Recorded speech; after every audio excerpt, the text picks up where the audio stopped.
Lisensya. Ito ang pinakamahalagang bagay na ating kailangan sa ating bawat paghawak ng manibela upang makapagpaneho ng legal sa kalsada. Bilang isang truck driver, kailangan mo itong ingatan dahil dito nakasalalay ang iyong kabuhayan at kinabukasan ng iyong pamilya.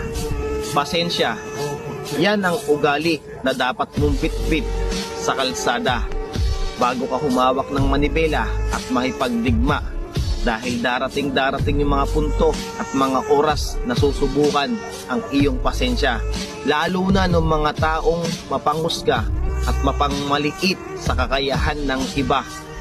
Kung meron kang mahabang pasensya, mas mahahaba ang buhay at magiging kabuhayan ng iyong pamilya. Bilang isang biyahero, lagi mong tatandaan na ang iyong dahilan sa iyong bawat pakikipagsapalaran sa kalsada ay para sa magandang buhay at kinabukasan ng iyong pamilya.